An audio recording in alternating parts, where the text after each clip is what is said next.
What day is it, Tui?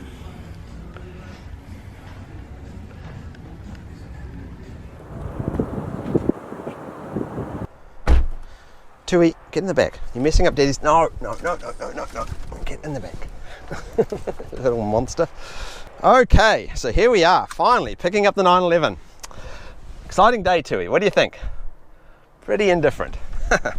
All right, it's been a bit of a long path getting here, but the first thing I want to do is thank all of you for your support on my channel and your support for getting this car. You know, the comments have been overwhelmingly positive, and you know, I really appreciate that you guys say so many nice things to me and are so supportive of me. I wouldn't bother having this channel if it wasn't for how kind you guys are to me.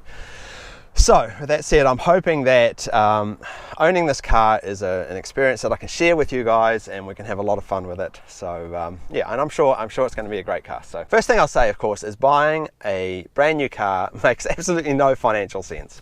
You're much better off buying a second-hand car 1 or 2 years old. But of course, you miss out on a few things when you do that. First thing you miss out on is being able to configure the car exactly the way you want it. And that's what I've done here, is I've configured this car to my taste. And I understand it's not to everyone's taste. Lots of people say, oh, it's awful, it's ugly, whatever. You know, I love it the way it is, and that's what's important. Second, of course, you get the 3 years of warranty, which is nice. But finally, you get this moment. You get this moment where you are the first person driving it off the lot. And it is a special experience, especially to us car nerds. You know, we love this moment where it's brand new and you're the person driving it off the lot, and the car is never going to be this clean and this perfect ever again. You know, no matter what future owners do to it, it's never going to be this perfect. So I like to take a moment before I drive a car off a lot and just soak in that new car smell and just appreciate the fact that I have, you know, been able to come up with the money to buy such a nice car, and appreciate that you guys support me in this. Okay, enough of my nonsense. Let's get rolling. Start her up. Hear that, Tui? You gonna get up for this? No, fine. Into first gear. Boy, even the first, this manual transmission is going to be magic, I tell you.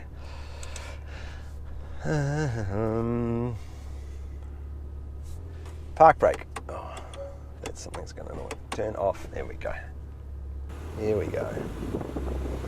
Whoa. Fantastic. Oh, this is so exciting.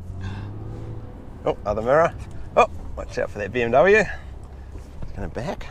BMW drivers, the lunatics. Steer well clear, my friends. Ooh, big truck. Try not to have an accident in the first hour, Nick. You right back there, Tui? Okay.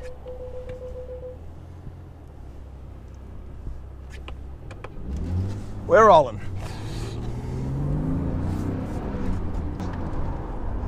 Okay, so my first stop of the day is actually to go get my hair cut. I have an appointment at 11 and it's 10:43 right now. So we're gonna do that, and then we're gonna take this for a proper spin. Holy shit, it's nice. Oh, my first gear change miss. Doing well so far.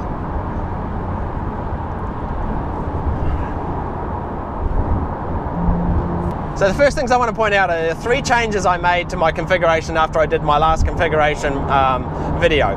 The first one is, and probably the most noticeable, is that I took out the brushed aluminium. I love the brushed aluminium, but I was worried that it was going to be too many tones in the cabin. You know, if I was having a dark color leather interior, definitely would have stuck with the brushed aluminium. But because I got light and multi-tone, I thought it was going to be too much. So at the last minute, I switched it out for the leather package, which I'll talk more about later on. Second thing I did is, because I am not getting brushed aluminium package, I didn't get the brushed aluminium gear lever either, which also deletes the matching leather on the gear lever, which can be added later, which I might do. The leather around the gear lever is black at the moment. It might look better if it's a matching blue, so I might do that as an option later on. And finally, I didn't end up going with the 4-way seats. I really wanted to go with the 4-way seats because they have the nice slider on it. But in the end, because of package pricing and so forth, it was only going to cost me $2,000 to go to the 18-way super seats, which give you the memory package both for the seats and the steering wheel and the mirrors and everything. And in the end, because I don't know, I like the lumbar support on my legs, so I thought, oh well, what the hell, I'll change it to the 18-way. I don't know whether I'm going to regret that decision or not. So those are the 3 changes I made after the configuration. But what I'm going to do is I'm going to make a video this weekend going over every single option I took in this car and showing you that option and what I end up thinking, my thoughts on that option, how I think it turned out. I'm also going to have my friend Kevin bring over his C4S, which is also a 2017, same as mine. The difference is his is configured in what I would call a popular configuration. He's got the sports exhaust, he's got the carbon fiber, he's got the PDK, he's got all the really popular features, whereas my configuration is much more of an oddball configuration. So our cars were more or less the same price, but mine's a completely different configuration, even though it's the same model than his car. So I wanted to show you a comparison between the two as well, and maybe even talk about a third configuration. So I'll do that in the weekend. I've got a bunch of videos lined up comparing this car to other cars and doing silly things in this car. I want to drive it for a few hundred miles, taking it easy first though. Are you videoing you getting your hair cut? Just briefly. Have you ever seen the video, the movie? I'm going to be on his YouTube channel. You're going to be? I would have like done my makeup better. Yeah. Sorry. Have you ever seen the movie Flashdance? Yes. Yeah, remember, and she does all that dancing? Yeah. So that's it. So her boyfriend's name is Nick. Okay. And he drives a Porsche 911. You're going to make me look like him. I don't know what he looks like. Can you pull it up? What use are you to me? So my hair's cut and we're heading home for some supplies and pick up a gorilla. And we've done 68 miles. And my first impressions of the car is that the gearbox is incredible. It is so easy to use. I have missed the gear once, but that's just because I'm an idiot. No, I'm loving the manual gearbox, and I am loving how comfortable this 911 is compared to my last one, and compared to most 911s I drive. And I think a big part of that is these 18-way seats.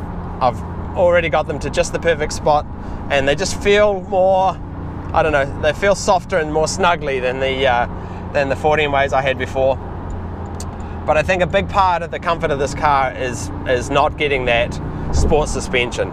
I had it in my last car, and it's just, you know, I guess it's nice to have if you're going to be tracking the car, but it's totally unnecessary. This car rides so much nicer. It still has no body roll. It still handles amazingly. Not that I've done anything in it yet, but is a noticeable improvement in the comfort of this car compared to my last 911. So the only problem I have with the car so far in the first 70 miles is that there was a whistling from the sunroof. I was, what the hell is going on?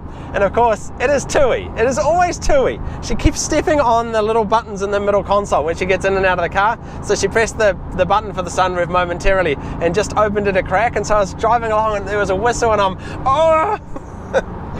But no, fixed that problem already. She also pressed the button to make the spoilers stay constantly up as well, so I had to fix that. So somehow I've got to figure out how to keep her from stepping on these buttons when she gets in and out of the car. But boy, I am loving it. It's worth every cent so far. It's so comfortable. It is so blindingly fast. I love the sound. It's just perfection. For me at least, I know other people have different tastes. I just could not be happier with the car so far.